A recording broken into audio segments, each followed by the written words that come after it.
शादी पूरे धूमधाम से हुई थी। राधा भाभी बेहद खूबसूरत और समझदार थीं। पहली रात तक सब कुछ सामान्य लग रहा था। हम सबने सोचा कि अजय की जिंदगी अब खुशहाल हो जाएगी, लेकिन आधी रात को कमरे से अचानक जोर जोर से चीखने की आवाजें आईं। माँ और मैं दौड़कर दरवाजे तक पहुंचे, लेकिन दरवाज़ा अंदर से बंद था। हम सहमे हुए थे और तभी दरवाज़ा खुला। राधा भाभी बाहर आईं। उनका चेहरा सफ़ेद था, जैसे उन्होंने किसी भयानक चीज़ को देख लिया हो। वो रोते हुए बोलीं, पहले इस लड़के का इलाज कराओ, मैं इस घर में एक पल भी नहीं रुक सकती। सुबह तक राधा भाभी ने घर छोड़ दिया। उन्होंने अपने मायके जाने की जिद की और वहां पहुंचते ही हमसे हर रिश्ता तोड़ लिया। अजय ने उनसे बात करने की बहुत कोशिश की, लेकिन वो कुछ भी बताने से इनकार करती रहीं। माँ की चिंता बढ़ती जा रही थी। वो अजय के लिए दूसरी लड़की खोजने लगीं, लेकिन हमारे परिवार की बदनामी के चलते हर जगह से इनकार हो जाता था। आखिरकार उन्होंने सेजल का रिश्ता तय किया। सेजल भाभी राधा से भी ज्यादा खूबसूरत थीं। वो पहले से शादीशुदा थीं, लेकिन उनके पति का देहांत हो चुका था। हमें लगा कि ये रिश्ता हमारी बदनामी को पीछे छोड़ देगा। सेजल भाभी ने भी सब कुछ जानते हुए शादी के लिए हाँ कर दी। शादी ज्यादा धूमधाम से नहीं हुई, बस परिवार और करीबी रिश्तेदार ही शामिल हुए। पर सेजल भाभी शादी के जोड़े में बहुत ही खूबसूरत लग रही थीं। सब कुछ ठीक ठाक से हुआ। शादी होने से पहले सेजल भाभी ने मम्मी को यह यकीन दिलाया था, माँ जी, आप बिल्कुल चिंता न करें, मैं सब कुछ संभाल लूंगी। मैं आपके बेटे का अच्छे से ख्याल रखूंगी और मुझे पता है कि अपने पति को खुश कैसे रखना है। मुझे सब कुछ समझ है। पहली शादी का अनुभव भी है, जिस वजह से मैं ऐसा कुछ नहीं करूंगी जिससे हम सब घरवालों की और भी बदनामी हो। मम्मी को यह बात सुनकर काफी अच्छा लगा था। उन्होंने सेजल को गले लगाया था और उनकी आंखें भर आई थीं। अब शादी हो चुकी थी और बिना किसी रुकावट के सब कुछ सही तरीके से निपट गया। रात हो चुकी थी। ये सुहाग रात थी। मम्मी के चेहरे पर अभी भी थोड़ी उदासी और डर था कि सब कुछ ठीक से हो जाए, पहले जैसा न हो। दोनों अब अपने कमरे में जा चुके थे और माँ और मैं बाहर सोफे पर बैठे हुए थे।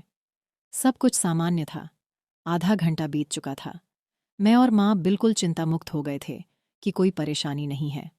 चलो, सब कुछ ठीक से हो गया। उतने में अचानक सुहाग रात वाले कमरे से जोर जोर से चिल्लाने की आवाज़ें आने लगीं। हम दोनों, माँ बेटी, कमरे के दरवाजे पर आ खड़े हुए। सेजल की चिल्लाने की आवाज़ आ रही थी, नहीं, नहीं, मुझे जाने दो। ऐसा बोल बोलकर वह चिल्ला रही थीं। थोड़ी ही देर में भाभी ने अंदर से दरवाज़ा खोला और अपने कपड़े संभालते हुए बोली, मुझे घर जाना है, मुझे यहाँ नहीं रहना है। वह काफ़ी डरी हुई थीं और पसीने से लथपथ थीं। माँ और मैं उनसे काफ़ी पूछने की कोशिश कर रहे थे, पर वह कुछ भी बताने से डर रही थीं। सुबह सेजल भाभी ने भी घर छोड़ दिया। उन्होंने सिर्फ इतना कहा, मैं यहाँ नहीं रह सकती, अजय को डॉक्टर के पास ले जाऊं। लोगों की बातें अब बर्दाश्त से बाहर हो गई थीं। कोई हमारे घर को मनहूस कहता, तो कोई अजय को दोषी ठहराता। माँ हर रात रोती और अजय हर दिन अंदर ही अंदर टूट रहा था। पर मैं, रूपाली, चुप नहीं बैठ सकती थी। मैंने तय कर लिया था कि इस रहस्य का सच सामने लाना ही होगा। ऐसा क्या हो रहा है जो हर दुल्हन को हमारी चौखट से भागने पर मजबूर कर देता है? मैंने सबसे पहले अजय के कमरे की तलाशी ली। हर कोना, हर अलमारी, हर दराज, कुछ भी छूटने नहीं दिया। लेकिन मुझे कुछ नहीं मिला। फिर मैं सेजल के घर गई और उन्होंने तो मुझे कुछ भी बताने से इनकार कर दिया। वो बोली, तेरे भाई से ही पूछ ले, मेरे पास क्यों आई हो? फिर थोड़ी देर बाद सेजल को काफ़ी मिन्नतें करते हुए मनाने लगी कि तुम भी कुछ नहीं बता रही हो और भाई भी कुछ भी बताने से बच रहा है। इसमें हम दोनों का जीना मुश्किल हो गया है, मम्मी का और मेरा। तुम क्या करो, एक बार हमारे घर चलो। मेरे पास एक आइडिया है जिससे मुझे और मम्मी को इस बात का पता चल जाएगा कि आखिर होता क्या है दुल्हन के साथ, जो वो इतना जोर जोर से चिल्लाती है और कमरे से भाग जाती है। इधर मम्मी भी इतनी दुखी थीं, जैसे कोई सदमे में जा रही हो। उसे घर से बाहर निकलने में भी अब डर लग रहा था। लोगों के ताने उसे अंदर ही अंदर मार रहे थे और घर के सारे मेहमान भी चले गए थे और जो कुछ थे वो भी सारा दोष भाई को ही दे रहे थे। वो भी ताने मारते हुए मम्मी को सब सुनना पड़ता था। आखिर अपने बेटे के कैसे संस्कार दिए हैं तुमने? कैसे शादी की पहली रात ही बहुएं भाग जा रही हैं? आखिर क्या कर रहा है तुम्हारा लड़का? पहले तो बड़ा शरीफ और शांत स्वभाव लगता था।